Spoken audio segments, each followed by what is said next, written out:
now say if obi busa question say the most successful club in England man 5 in terms of achievements and how you place them, not just who mention 5, just about 5 okay. Place them in orderly. What I say when a club or but me assignment also can you prepare oh some me see idea but me say me no dey me mebo Liverpool Chelsea mebo Liverpool Manchester na bia Chelsea aba yes because of the Chelsea here no na Man City dinachi okay Arsenal aba yeah Man City okay this that debate we have for so many years as to Chelsea some of the players no say or you're bigger than Arsenal, not in terms of club size, but in terms of trophies. Also, the Arsenals will argue say in terms of Premier League, they've won about 13 times or so. Yeah. As Chelsea or comparison says were around 7 or so. So they know where they are. At any point in time, Arsenal for proud of say they are the biggest club in London, and for that matter, one of the successful clubs in England. So we Manchester United or Liverpool, then Manchester United Arsenal follows. But then I think that may sound a bit controversial. Say maybe initially maybe I made this assertion not to. But to be honest with you, a bit difficult for me or for anybody to convince me say a nay with the success that Chelsea are choking on, be place Arsenal ahead of Chelsea. You get my point. Ebia before Saturday. Now me force wa jatu. I say ebia me close kakama me. But a idea. Ada Jordan 14th of February mti a very difficult for me to accept any argument will be advancing. Catch up and say Arsenal because they've won more Premier League titles than Chelsea you know. Ebia Omo ebeye much more successful ahead of Chelsea. Because since 2003, Roman Abramovich ever saw Chelsea team no. Tino. Say there. Trophy be a major trophy be as a club be aje. Now the proud of no. Chelsea club no AGB. Saturday omo J World Club Championship no. And now, omutimi 70 omo ho amedom ko kaka the elite clubs in the world. So first no be doubt and I don't see obi obit mama doubt because you talk about the league they've won it. So called domestic trophies are Omaji League, Omaji FA Cup, Omaji League Cup. And then change. Over Europa, Omaji Europa League, Omaji Champions League, Omaji Super Cup, European Super Cup, Omaji. And on Saturday no omo aje World Club Championship and no represented we are singing because all the continent no will be at the representation ko and omaje no aka ho it is omo aje no beka ho it means say omo trophy cabinet no as I'm speaking to you now no complete it is full now omo GBA ka ho bi omo GBA omo ede ko ka ho keke but association club ba we are say trophy be OBS or Genedier. Chelsea have done that by virtue of winning the World Club Championship on Saturday. And for that, I think say Obobo Mabaso for doing so. A year, sir, almost spending a lot of money. Roman Abramovich is also told team no were pushing a lot of money. At the point in time, maybe we busa questions. The figure for all those also ambassadors, no, a cabo no. They want me achieve near. Now a competition now a second time or move bobby because the first time in 2012 from Kobo, you know, they lost to Corinthians in the final. So we had the next opportunity against Palmeiras now I so make it the most out of the competition. So they won by 2-1. Yes, Lukaku about the deal, Lukaku about on show so that's why you know, but when it matters most, he drew the first blood for Chelsea. And Sana, Palmeiras for Etika, Edo Amoko into the extra time. Havertz share that penalty the trophy no Emma Chelsea no. So I think say Chelsea club no, they've done a lot, they've done enough. The investment that Roman Abramovich year with team no at the point in time now so of 4 goals some amount we do other than that then Nema Indimin Koye. So after all this Nema Papa yeah. And then I think say or the Sabe born chest. Now no catch the who say job well done. Juma or yeah no. And then fair play. What me aye there that's what me achieve there now compare say we achieve. So it's good for Chelsea Football Club. And Sam no one Chelsea had never to us now what she say no 1 to 5 now mention say. Well, so perception 1 to 5. Liverpool, Manchester United, Chelsea. Then Arsenal will follow. Liverpool, Manchester, Chelsea. Then Arsenal will follow. Okay. Maybe now Manchester City. Liverpool, Manchester, Arsenal, Chelsea. Nah, Arsenal. Arsenal will follow them. Okay. Manchester City to that effect. Yeah, Manchester City and Arsenal, a bit debatable, but onto Manchester City. Yeah. Arsenal will remain at that side. So I know now. And I'm saying to me, Arsenal is more successful than City. The debate, no. I saw me push it. Arsenal will have to do something. And then the City was a chance now. The dominance of City recently, couple with more performances in Europe. If they can continue to play the way they play inside, City should win the Champions League. BBS City and Europe, Arsenal and Arsenal crying better than them. But if you are listening to me, if they can do a little bit more than the Omoyano previously, the last time you saw them in the finals, so maybe, and they look like a team. They look like a team. Some push a to the Champions League. You see the point? They look like that. You see how it's some of the Barca Arsenal. But just me critique just a short. Okay, success. Yeah. When you talk about success, now so far the top 5 successful clubs in the English Premier League. Yeah. It tells you what they do in the league, how much transfer to other competitions, international competitions. That is European championship competitions. Whether say the Champions League, UEFA Super Cup, Europa Cup, before UEFA Cup, Cup Winners' Cup, other trophies are normal boy in international FIFA International World Club Championship. But for some you we in another just successor. Say I better than the City a quarter chance. But me say City is edging closer. As a winner certain also go so yeah, me say Arsenal Cup Winners' Cup. Yes, 1994. What I'm saying is they are itching closer. They are they are because at the point in time now we put Arsenal ahead of Chelsea, but it is Chelsea. What does it?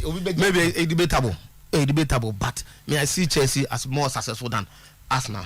But per the City, make us say if they can continue to do what they are doing, and between City and Arsenal, it look like say City are closer to Champions League trophy as in Arsenal. Reason being that City consistently have been playing the Champions League. Arsenal these days struggle to get into the Champions League.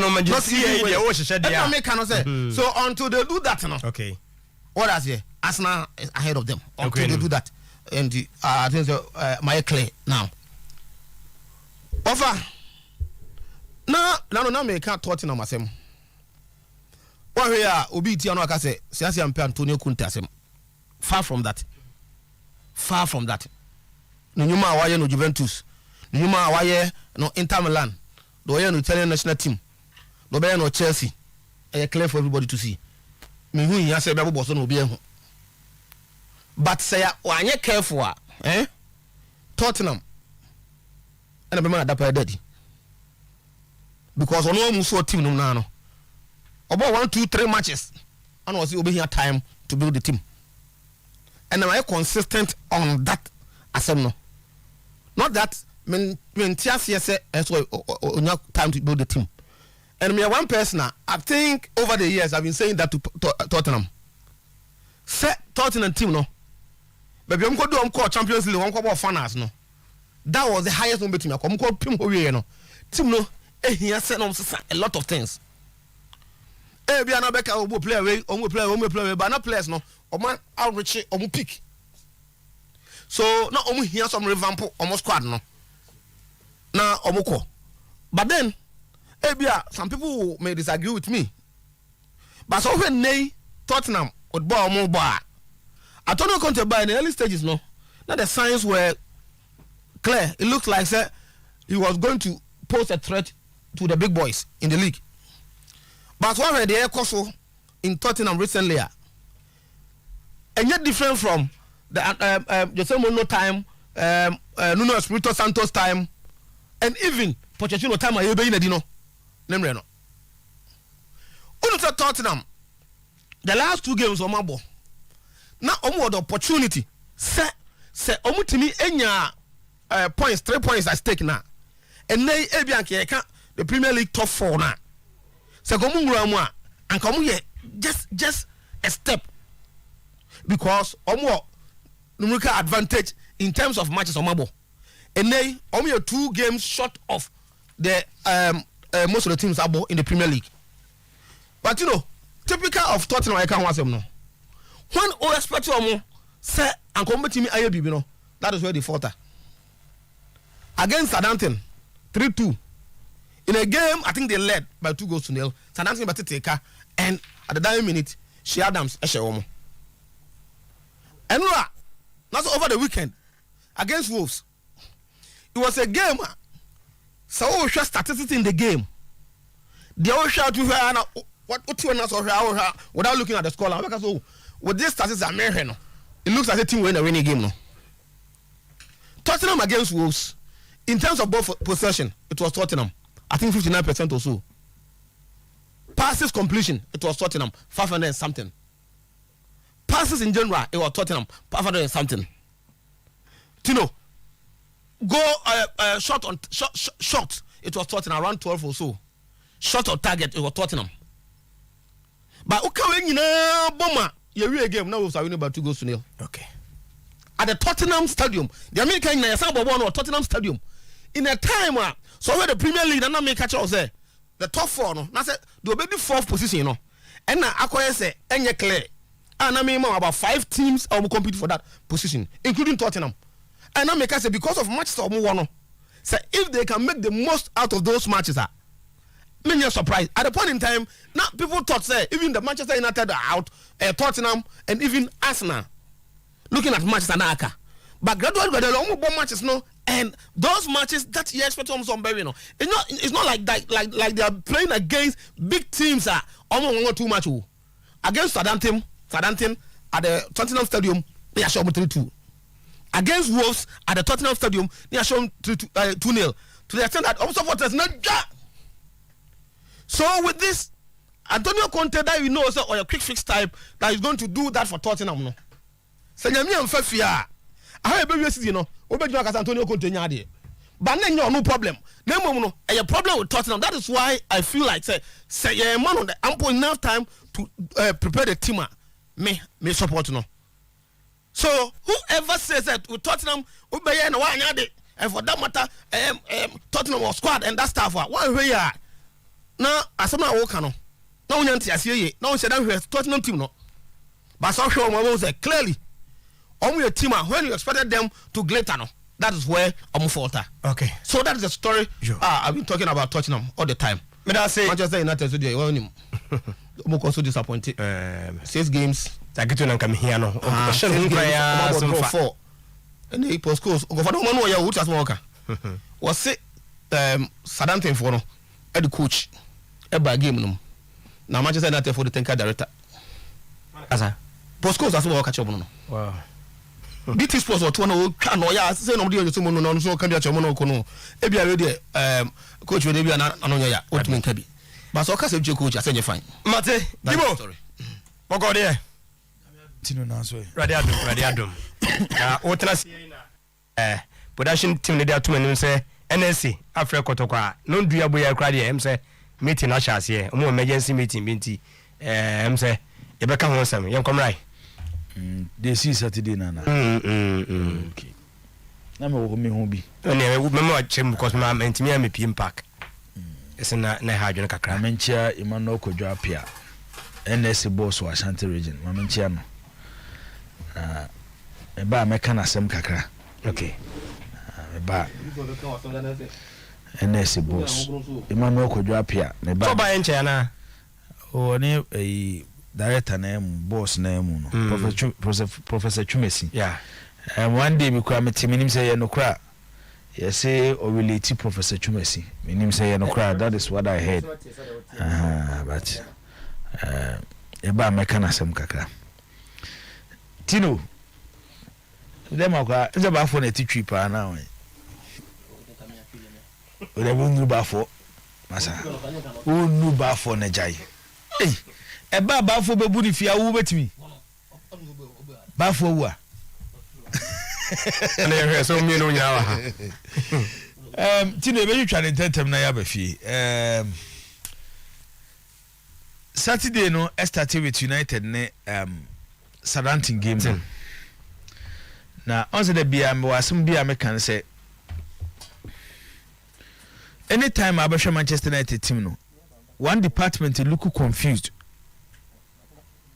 more attack but wo fadia Manchester United attack no wodin pa and Kesipe wo me Cristiano Ronaldo the highest goal scorer game ayebo ay fantasy football na uhwe de Ronaldo ye wani mu ho nyina ene ada attackers omo ha o sa to ani ba akira then se Manchester attackers essay chances are untimi mblemu omo bebre because ohwe nyoma Harry Maguire mo ye wa akira ho a asefem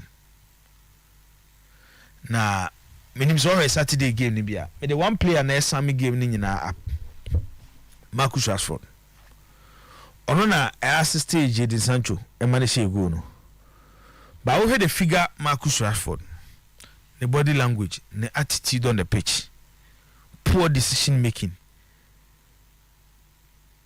into me fast anyo my by using Marcus Rashford body language na the body language okay the attitude on the pitch and a poor decision making Marcus Rashford one of the fine attacking wingers and in England they were and I say win in the English Premier League on his day a difficult player first Marcus Rashford we defender between stop no but after your mama and say I'm a can watch Manchester United as a team with players body language show attitude of the players show more decision making it's Marcus Rashford nyoma wo ye no Saturday ni nkra no e sum up the whole Manchester United team no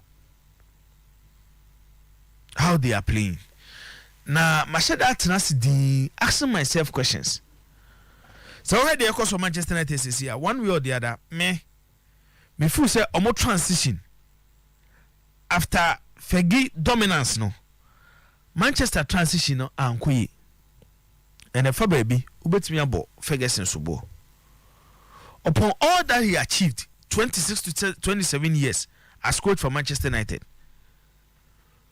trophies at Manchester competing or winning year from the Premier League or dominating year Champions League or winning year Sir Ferguson say me be say me coach bi me coach in banner year now I recommend David Moyes so no Manchester United next coach Sanka ebibrem ha no free a kebeka Sir Ferguson ya abro odi Manchester for abro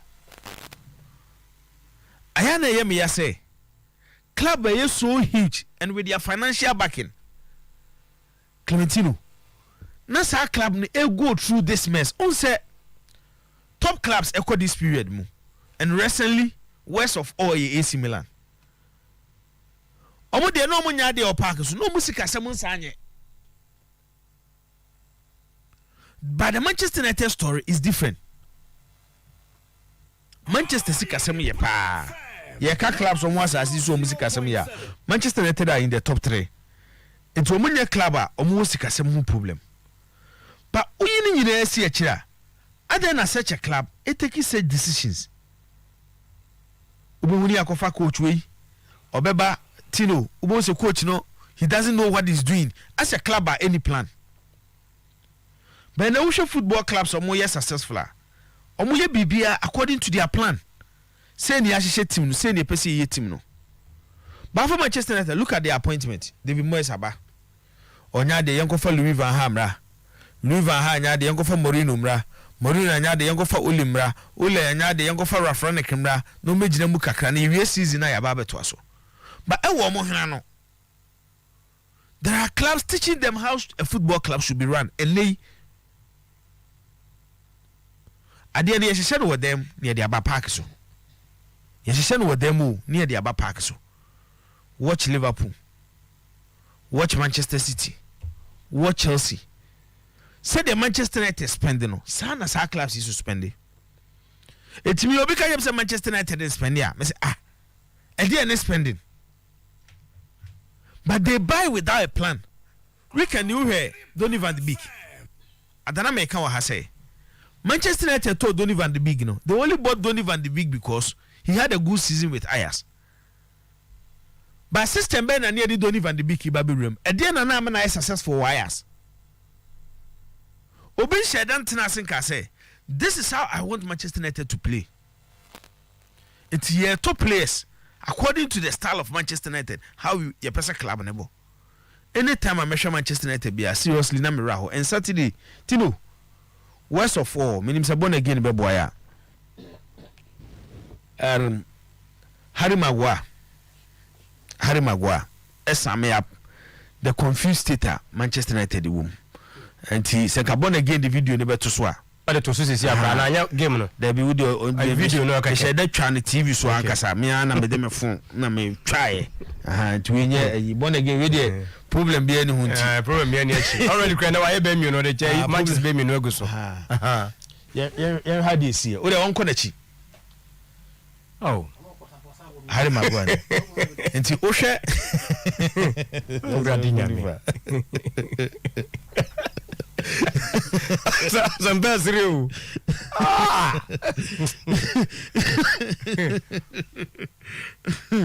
you know it's who share this video will be our video ni bia who heard this video sum up the current state of Manchester United how confused na Harry Maguire na me ejibo we Chelsea player Amando Bruja Chelsea player shedo dey Harry Maguire. Inti, look at how confused our way. Decisions from the top. HS Manchester United as a football club looks confused. Players on the pitch, defender pa, or they look Harry Maguire. You know they cool. Inti we sum up the current state of Manchester United. So we are fan, you have to just accept it. Say it's about time Manchester United draw a plan, and somebody should lead that project. Now, Omumpobia, hasn't I coaches Arantino? Or to say Tottenham must for Pochettino. If a day Manchester United coaches Ebenya Botrea Momo to build a strong side, he's one of them. Sa German school na ye high pune German phone ko me ya de ni sanyo manyoma. Based on the job he has done at Southampton. And he's similar to Pochettino. And yet the behind Clementino. You move around looking for coaches, magic trophies, maybe a chum. It's looking at Manchester United, Eshe. May come and Tottenham must be woes, said yes, I can. Offer the two teams their performance anywhere our Tottenham Stadium, especially Tottenham Hotspur. Omumi now create a lot of chances. A gamer. Tottenham they know me wasteful. Whilst Wolves share two no. Tottenham omu will be on better than Asia. Hugo Lloris. The number of assists, even though second goal no, me blame no baby or the ball no 2 year for omu left back Ben Davis. Me blame no. But we no see change the number of saves or you know. We are now okay. We this is the first goal. Okay. Raul Jimenez first goal. This is the first goal. Okay. It's a born again me second goal now. Almost a first goal now. Better call pass or the ma. So you mean? Okay. Okay. Okay. So how a better call see locating so you mean? Bona so you mean ya no. Any goal now Raul Jimenez share no. So you mean chance near more easier than the Raul Jimenez share no. So question now ko second goal now. I born again on first second goal nimra. Only song you made any floor. Only baby Hugo Laurie Bob on the 2 year. It's a money difficult for Ben Davis. Or clear ball na and a Bendoka far ball no. Then the next thing ya bought Akwaku Bupu. Bendoka na asa but no be placebo on the alternate. hwɛ baabi ɔde bɔɔl ne to ma Ben Davis nya ha na ɛsɛ wo hwɛ o de ɛkɔfa Wolves for chance ne ba okay how do you de ɛkɔfa ba okay pass or the keeper and player and koye. But the first thing I defend I saw you and say for 250. There be no cover. Cover post. So share the idea of the team, how the team wants to play. And then most teams go from the back. Yeah, normally say say you defend so bobo ato akone. On say baby o de ball ne to ye no. E mani ye difficult for Ben Davis. So to the mention say. It's Jimenez pressing no. The only thing he has to do is to kick the ball to a half. And no kick ball and at the Ndoka, the Belgian international, a pick ball. It's at that particular moment, Tottenham were in possession. It will lose ball no that crucial stage in the pair. You disorganize the defense. So what did the mention as you? It will share game now. Tottenham create a lot of chances. These are some of the games you watch. Tino, I know it's difficult to say you are pushing all blames to coaches. The worst for Tottenham was based on game number here should have been a draw. It be a 2-2 because almost when your chances and combat me Ashamana 2-2. Conte. Reason why Nipa be hyper Conte ni say after another game no Clementino in league competition. This is the first time since 2009-2010 Antonio Conte loses 3 games at Waso. Since 2009-2010 and that happened at Atlanta in November. Bosumi and FNC November in 2009. Conte lose 3 matches at the Twaso at Atlanta. Since then, NCA, but Enra, Sarah Cornell Atlanta and SC. Watching the Tottenham Hotspur team, maybe there, I keep on saying, say, they are not contenders for Premier League, but they have materials to compete for top 4. But who say a team psychologically more problem kakra, and it takes time and coaches like Conte to some mobile Jumano. Maminko Spain. We had the Catalonian derby between Espanyol and Barcelona. Tino say na mesami game ne up. 2 minutes of joy, 90 minutes of frustration. Welcome to Barcelona versus Espanyol. The entire makers are say a game with 2 minutes away na Barcelona be lose game no. When Barcelona take a lead at the early stages of the game through Pedri, then so away there Barcelona be fair way. The local derby, Clementino is difficult to predict. No. See about local derby on that particular day, the derby ne be fan no. Onu ne wini. Every kwa no near the best side. But you say, and no man kitty movements never see a game. No, they better take advantage of those movements. No, on the winning game. No, it's open so winning derby. Who pay attention to smaller details. And no Espanyol they Barcelona. No, Michel Barcelona ye pa. They were not threatening Espanyol to say the recently who Barcelona team. No, but there is one thing secured. The philosophy of Barcelona as a football club is back. How Barcelona should play, and they shall be their mom. Javi Eddie Amomo.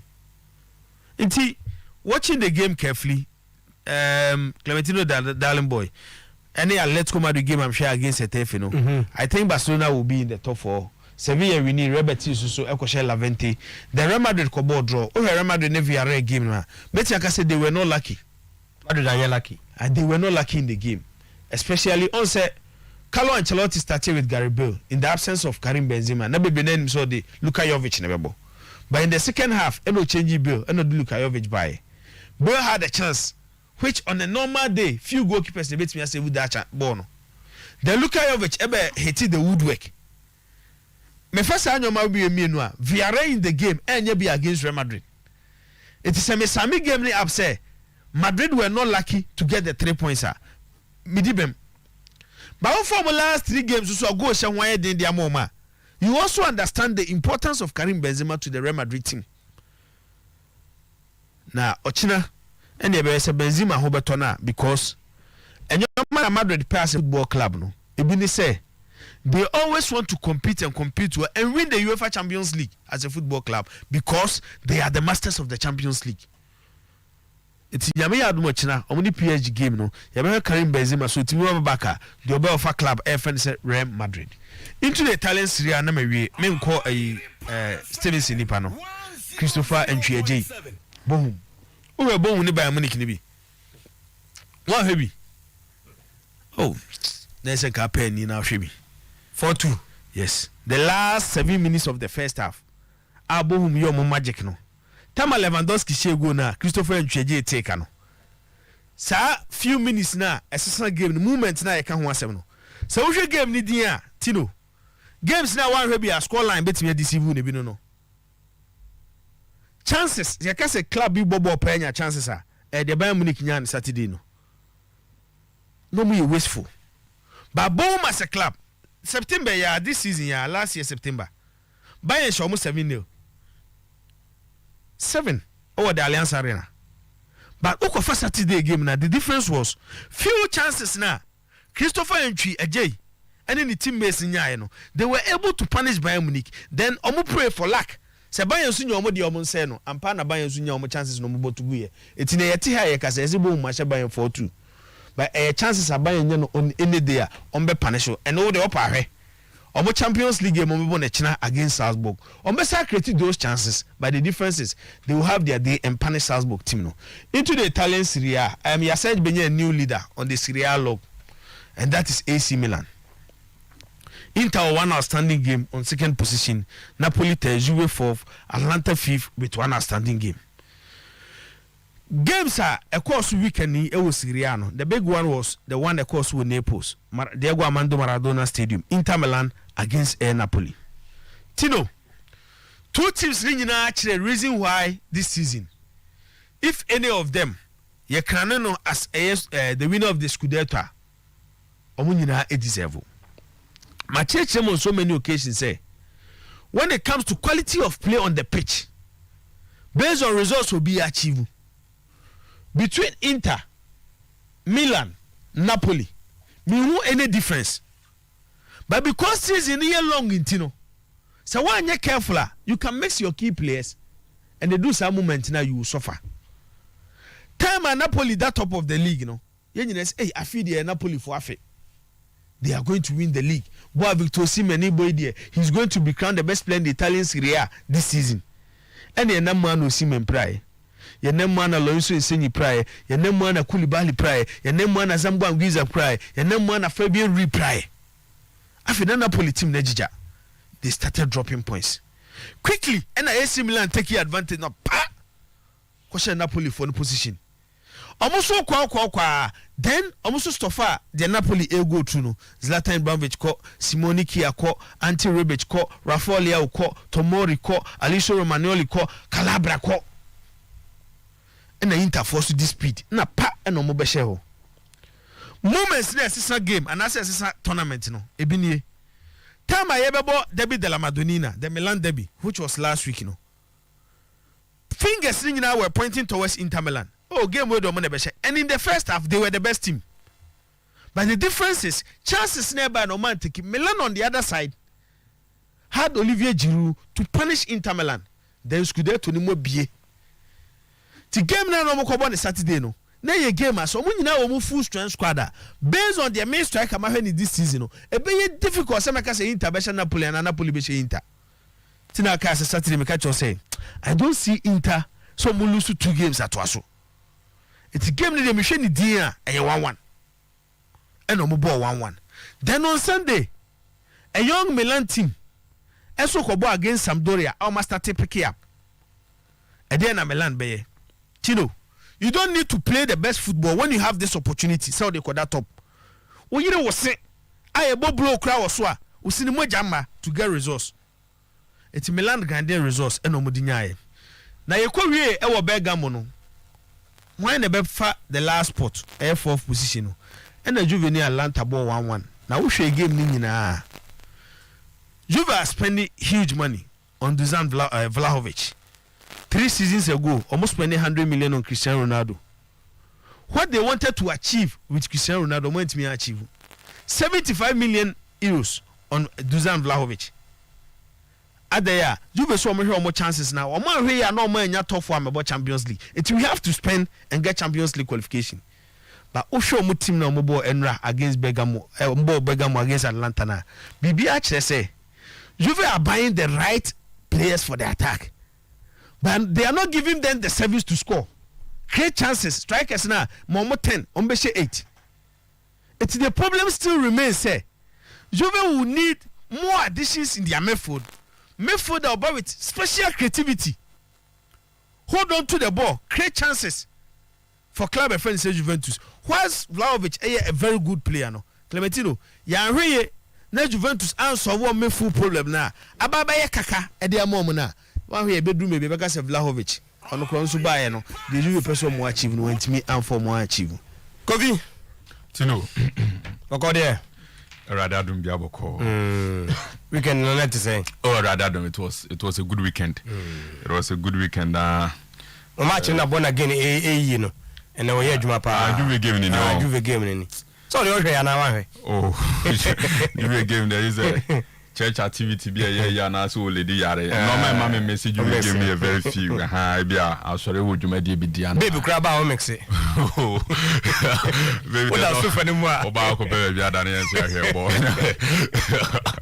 Now, Tino see I think it was good weekend. Now Manchester United asem no ho. A free Saturday na Harry Maguire boss our born boy no. I decided to check the value of 80 million pounds. Patrick Timmy pa. Metio pa, baby I start to meet pa. Born again me so far. Over Harry Maguire. You go try na for me here. Born again warrior a free Saturday na Harry Maguire de oye no. I decided to check the value of 80 million pounds. Now, I mean, blame obia. Sports lawyer and blame no baba isa. The way I bought dollars and pounds with Yahana, and already 30 million pounds, and already 20 million pounds. If you have 20, 30, 40 million pounds, say, seven previous chef will be amount 20 cities self acquitted. And by what I say, the real lawyer in the presentation 20, 30, 40, 50 pounds or no in millions are based so normal. But Clementino, Harry Maguire was bought for 80 million pounds. The idea was that we bought Leicester for 2-3 seasons when a good season war. And of course 2018 World Cup. And England could in the semi-final of the World Cup. So they felt to say we're gaining a lot of experience. Oh, beating their boy Manchester United. And I'm going to Harry Maguire and then buy for 80 million pounds. Clementino, I checked one community. I don't know how many sir. I checked one community. Developing somewhere western region of this country. Our community, the entire development was around $9 million. Or quantify in su yen electricity yen kwai bibia.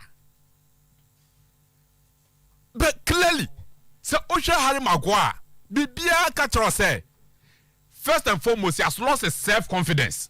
Like self-confidence now a center back edible ball, he has lost that thing. And it seems he cannot really discover self-confidence, you know. Manchester United decided say Harry Maguire 8 million body. Then let's go in and bring somebody who bet me a compliment. You know. Then the idea of the organization at the back, or not just our organization is in better so. Send a bear Harry Maguire be free no Kofa Rafael Varane from Real Madrid. Yet he's committing more mistakes than earlier on. So this is Harry Maguire. And it's okay on Saturday make a say United the Bob bonus or Munche 2-3 goals. We are Manchester United supporter.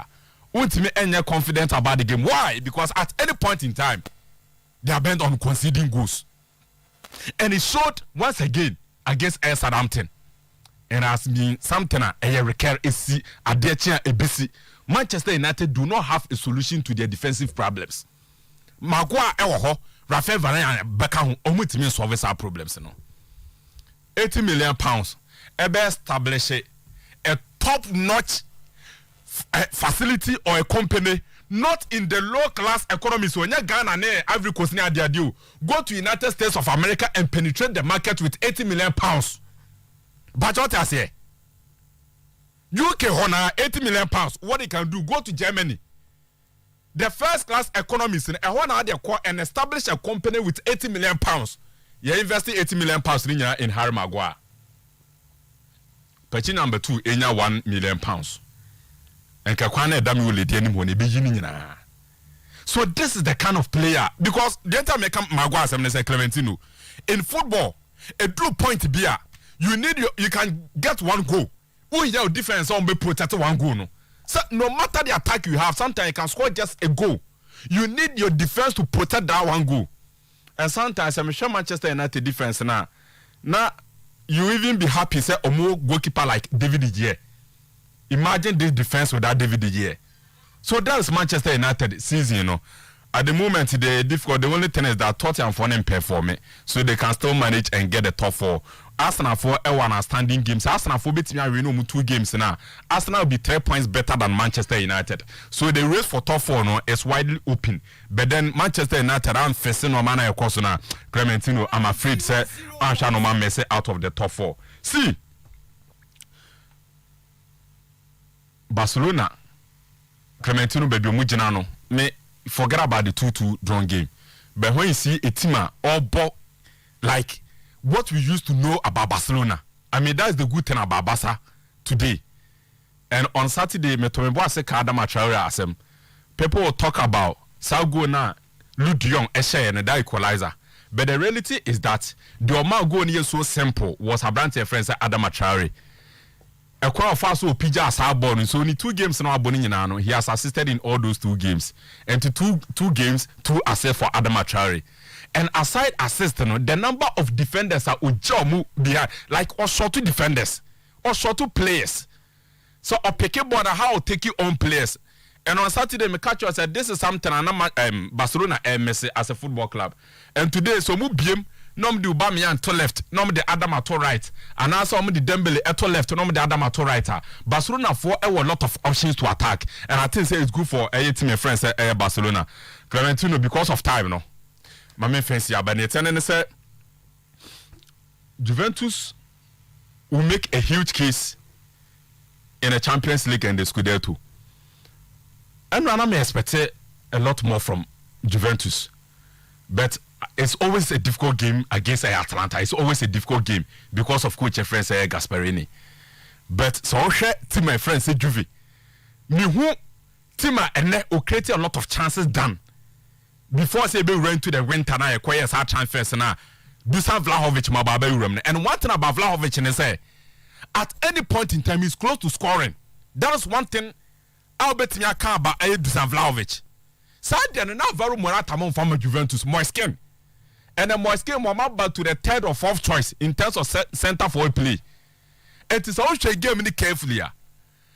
Also, Atlanta in their normal state, they create a lot of chances for Manya Sadiano. But Juventus had about 4 decent chances. It would take goalkeeper to save it. And Mimi would say a good chance for Juventus team. No? And in my opinion, so for Juventus Trema method, it has Obebo Zakaria. Obebo Lucatelli, Obebo Western McKennie, or Atamelu. And the Juventus creativity, ebe free sa trema midfield way. Creativity ni ba be jina Paulo Dybala. Ko Juve Obebo with Dybala, Morata, and Vlahovic. And to oche Paulo Dybala behind Abrante friend Dusan Vlahovic and Alvaro Morata. So the creativity we talk about, this time round, every Juventus central midfielders ebe free the most intelligent forward in Juventus setup in Paulo Dybala. And Dybala and Bebo as a playmaker or as the creative midfielder. And I tell you that it was a good game and it was a good test at Juventus against my friends at Atalanta. But so I score and also a 1-1 drawing game between Napoli and Inter Milan. Ama Milan for any chance kakra, but I still believe say Inter Milan a favorite for the Scudetto Clementino. That's it, Kofi Ricky. Yaba fie, that's pa don hwebako ye de beye djuma e wo fie na ya hwe Ghana Premier League week 17. Manchester no anapai bako menu na atia kamu a ye wese ne nyina e beba so na Dreams ahye media ma 1 sisi ya yewura hwe ye ba abehwe ho nsem na yaka ye dika ka cho se you papa ntunze Dr. Yasin pusu no a na malaria akoda nso ni toto uhia Dr. Yasin ni malaria no na afi udi ka kocheke na di omu a de be hunse ye adwuma no wonum a cha ye nafo miensa pe na afi watie sikinkren na wosene uwie saa pepa chonwani na ye die no e di kokko ne ba eno nti Yasin ko capsules ne de mabi mpa fie de biara da bɔ mmɔden etu firi hɔ na asiesie no mu na ho ayɛ den nti woti gya so na amane o wotumi tɔn no kama ne nyinaa mu no mɛma deɛ didi nkunim ɛyɛ Jackson Nicole Castles no deɛ Jaba Koku a weekend na menya baako na Jaba Koku a sɛ deɛ na gye sɛ ɛsi bɔ adwuma na mu sɛ yes Jackson Nicole Castles no ma sɛ ɛbɔ mmɔden deɛ yi nei amadeɛ wusum na afɛ nyɛma akɔ kama yɛnkɔ apidank mesi no bebre na wɔ hɔ nanso Jackson deɛ no ɔgyigu hɔ apɛ no na kyɛ sɛ aksa apidank Kolinak Danny Heba Fedimens 0244 723 541 deɛ mede ba ameyatie ensɛm a apem so kan yɛ no ɛyɛ victory garlic mixture opoto odi nkonim wɔ yadeɛ no so na yadeɛ no kɔda deɛ a ipatwo ne nyina ɛyɛ victory garlic mixture ne nyina mu na boa ɔbaabu ne nsa sisisu yie Johnson ne flow yie a ipatwo nya deɛ prostate bia no ebetumi achi wo pese flow yie a uhia ne victory garlic mixture ne bi 0242 545 633 yentie nsɛm na yɛba yɛbɛhɛ na afei yɛde de aka no etimi atoa so yɛnkɔhɛ ensɛm a kuma se ne needless no maybe for say sports authority for no nanka ensese sa na eso mo ye no especially when the director will give instructions say kotokofo no mpene man mo mfa ye de ni so de a na omo so de mo nko yi mfiri hono see sponsor bia kotoko obi a no the Ghana Football Association are away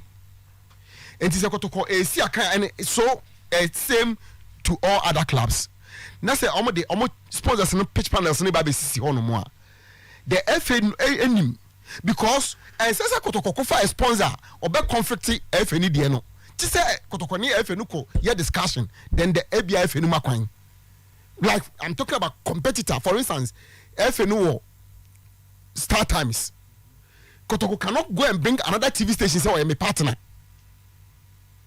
on the FA no ko tena ase enko ye discussion enti say National Sports Authority say wo company bi a woni ne wo partnership ana bibi sa ana say woni ne wo arrangement bi a kotoko si aka na say wo de no wo be say wo de ne be si hono mo a say woni kotoko kasa because say onipa ko no ko flout I'm seeing it see just in 2 games in terms of minutes he has done better than Asamoah Gyan for Lagos Cities in 79 minutes all season. What matches do you say? It's my kind of crowd here. I'm talking about minutes, but Muntari in 2 games about 92 minutes for House of Folk. Season was better playing from the left side of the attack. Enti ebeya on po obi ode ne begina ani mu hodomo no ma fie ba ne kwama on pretty free side hodomo na mo ano you have Kofi Koji as will lead scorer team ni mu omo on start omo bi okwa omo bi he's still the lead scorer for the club and I wonder what her chances as Clementino am bo say no those chances you give Kofi Koji 2 of them he will score 1 enti say and now we started no move near that no non starter it's not an excuse. Find a way to get something out of him. Not build a certain something around him, or because at least we're sing as he commences on them. There are 5 players, yes, but you have done nothing. And you all shake my so bet me, I build the honor.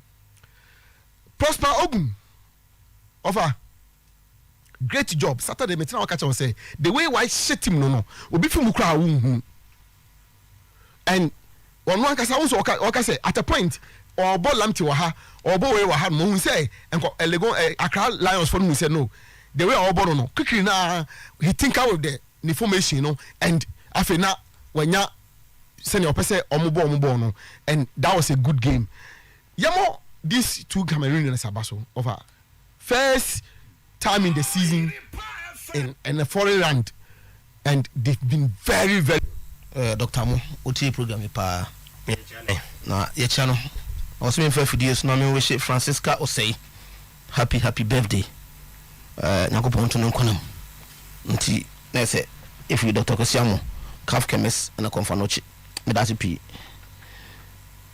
Coach Prosper Ogun or some kind words for House of Folk board member Dr. Nyaho Tomboklu because now no panifuku share Dr. Nyaho Tomboklu do say ka no anka yemfa black star juma no emma no na papa also responded nice.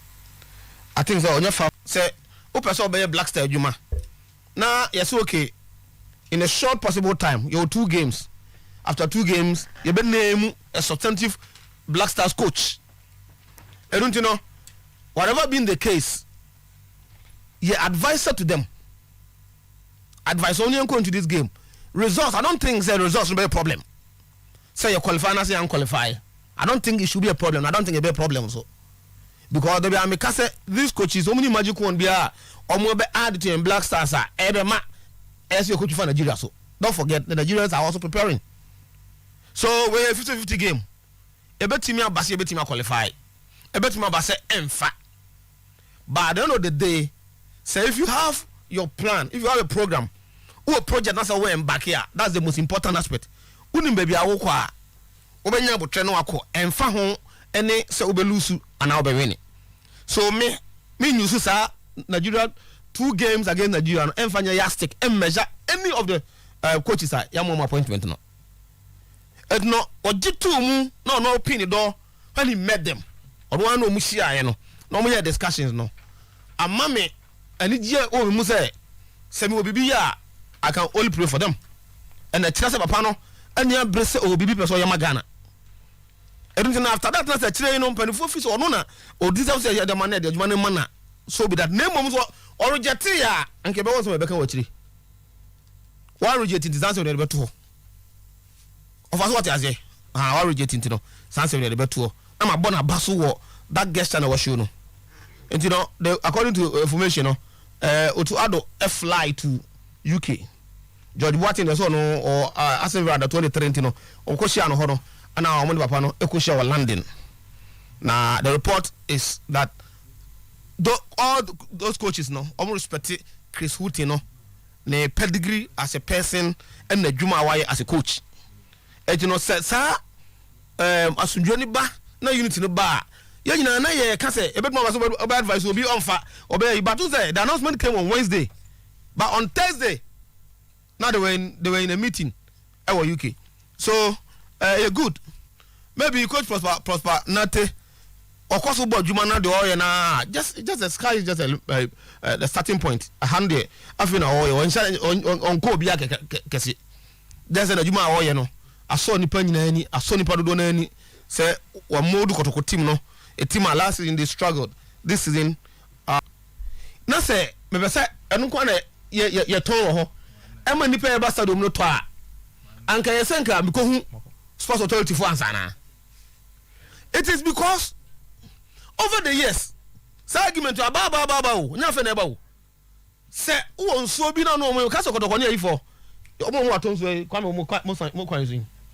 Ever pure.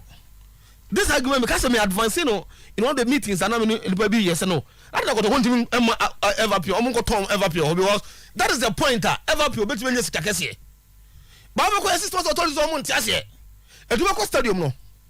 Omo ankrofobia omadi kan ma omo ticket ono sports authority for omo ticket o. Beton mu so onto ni kwa ka se beton so omo ntweda. Meanwhile ekwa ko so benya so anya sika na se has benya sika eni se nko what sponsor ya ono e2 sika ma no baby akotoko on supporters anana so supporters omo be group bebre no anka obe sell side so na ma omo na nko omo so anya bi anka ka no boni ne den ba omo ntiase it is a move sports authority say mu obibi e pese in Kotoko's game mo ade bi ese no ba besuo abeton na jotan dia offer why don't you call a meeting with Asante Kotoko say the house of no decided say omo sound can gin water ba omo ni kan emfa nko omo ba be humu ansa yes but you to say stadium no ya mo dia ba se Kotoko na say as mebo bo a aya mu oniamo na sponsor ma say mo fa go si why. It is because of our game and why sa wo hia oboso nya profit me be babo no wo a wo fi so waton stadium wo dey ma me a wo sa jiska no wo pe fa so mo a che me a me na ma be board ro Kotoko ma cha obo no da ro boy sponsor 20 so bobi security nothing ya wi ani aka sa mo ye hofi even though mo charge you ya sa temo for Zoom Lion ya titi we nyina di adena mo Kotoko no entrance anya all this arrangement na ye nto ye ansana So Juma Debi Aqua Genesika. Over to Obona no to the Hudra. Much more baby. I would say how do you call as if say what organize a match for some war. Jibo. Tino, asemu. Mana game for later so. Na enra so an asem bi sie. Nyame ncha de omo super sport no say super sport for yi CAF Confederation Cup no. Menim so hwebia. The Champions League in Confederation. Me Confederation na me ho. Now, okay. It weekend me hwe me hwe ASEC ene Simba. Ena me hwe JS Suara ene is it Kaizer Chiefs Orlando Paris. E ho na yi wo no. Kwambe bra. Aha, me hwe omu game no. Ena me hwe Union Sportive du Gendarmerie Nationale. Omu free Niger. Aha. Omone AS Bekani omu free Morocco ne boy. Na me hwe game na me hu Adebayo. Hu Niger ni no bebo interlies no. Afo mo bo game na Hassim Musa. Hassim Musa there. Hassim Musa there say interlies ni as good you. On share no 2 goals you. Aye. Hey, interlies ni as good game no. Interlies ni. I mean nya would play. Be mo be share 2 goals no. Hassim Musa oni. Wa free Ghana ko obi man so. Our Union Sportive du Gendarmerie. Sabe pa me kai French ni kan Gendarmerie. A police force so mo within the army. So what they mention I say. Na no wo gina mo ne Adebayo nyina. Na abanti truck game gidi. I'm say hey. Na nya fefo na be ka kire say players no mo boy as good ne interlies game no. Nyime de enye ban ne kwa na me mo so mo akwanto de obi entu me ka sabe agro players pa ajibo omo dila no so kwan pra keke yeah ye football yi ye hwe nwoma ye o na se de enwoma si fall apart no ya nte ha ye hwe ya Clementino ye te ha da kura na ye bo na egu so pe ye nyina adwuma boye de na ye beka ade na ye beka Hashim nu Musa wakopie mo o Niger team ni na mebo ni din no Union Sportive du Gendarmerie Omoni AS Bekani enra obi o hwe game ni bibia ena me hwe from Saturday me hwe almost CAF Confederation Cup games no me hwe games ni nyina na me mu se wo ginam am say eh na ye FA president no ena Clementino me hu sa di wi ana me ya Ninsema waka nyina woni so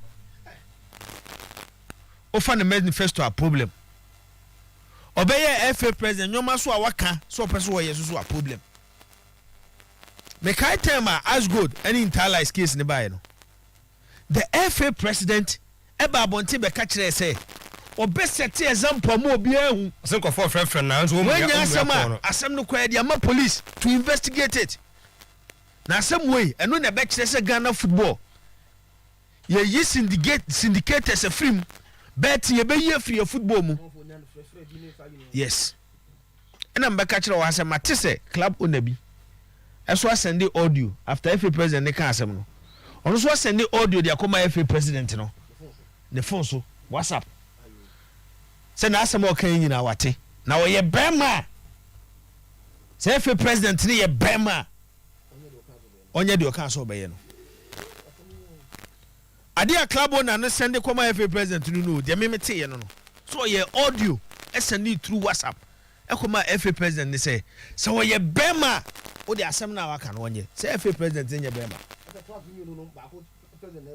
yes say FA president nye bema ena abanti ni gina ni ja wo boboyi na wo ye panyini na wo ka asem na wo ntimi nya ti na me ka kire wo say Ghana ha ne aniwo ni yeni aniwo ene yeni na se obeka kire Ghana fo nyina se yempe $25 million ma mokwaje afko moko waka makoya de na se ye won panyifo mienu awu da different sectors ano na ye decide to provide sa anwoma na ye de mamo na moko ye worst in the country history oba na da so to na ye adwuma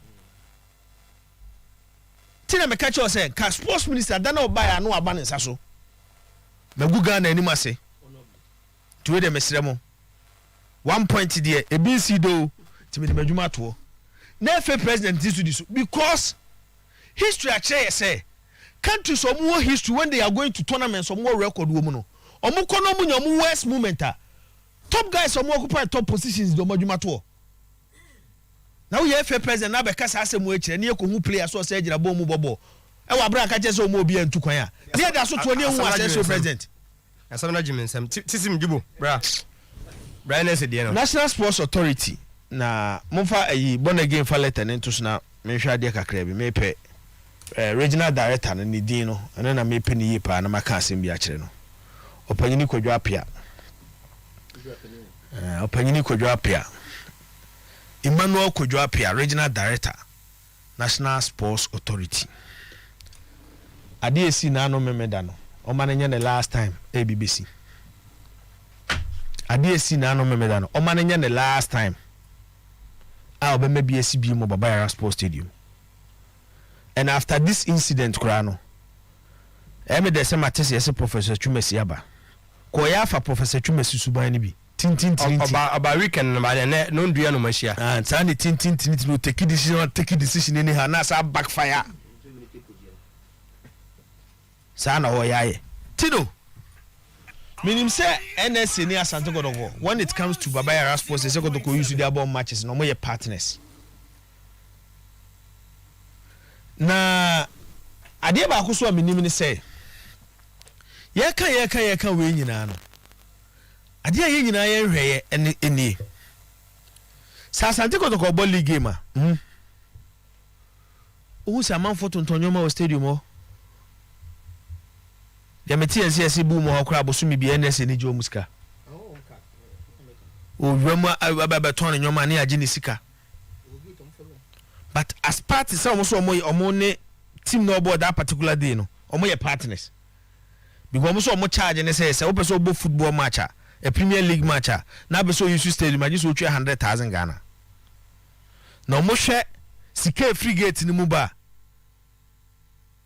enya de 100,000 Ghana clubs ni bitimi atwa but me hu movements at National Sports Authority so over 200,000 Ghana from games of Kotoko and any other team abo Maguire Sports Stadium na National Sports Authority who use numbers na Kotoko also akwaji obi sponsors it doesn't make sense nyansenim se akwaji obi sponsors na Kotoko no de ne supporters aba stadium wono wo beton product ne de amom so mongoto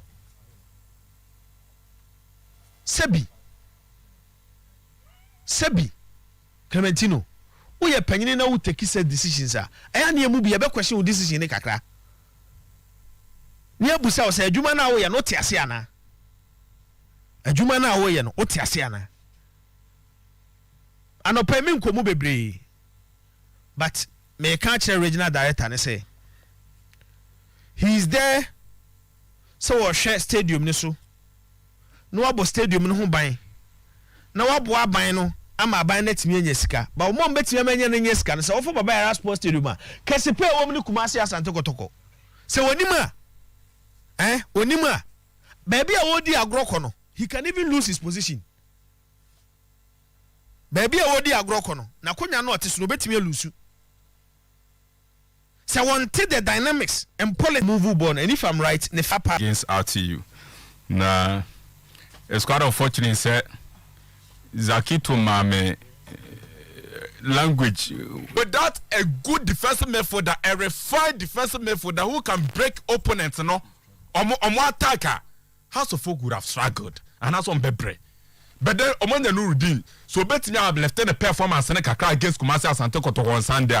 At least that would be better than Usha Abune, Salim Mone, those players that have been used in that particular defensive midfield role. So it was a good game for Air House of Folk. Sule, also on Saturday, me catch us say technical team reporter me nya ne on penifoni din komo am catch am so benya greater amounts of minutes. Okay, on Saturday me catch her. But at the end I nya setting so best starting game na so one started. But eventually he started and played about 70 minutes plus. Good. A tell say technical team no have a lot of hopes in Sule Muntari. Dia can say Sule bet me picky at the right time. ne intelligence ɛna no ade ba ko mi hu yɛn ne say so gyina field no so a it seems every single player wants to do something like also bob above for no ankasa after Kotokonya 3-1 victory no na expected say Kotoko betimi na 3-1 victory intina me kana how on Saturday say Kotoko win 3-1 ben yetene ne say a team once again some sanso nya penalty. Yes, of course. This are in some American how on Saturday. Because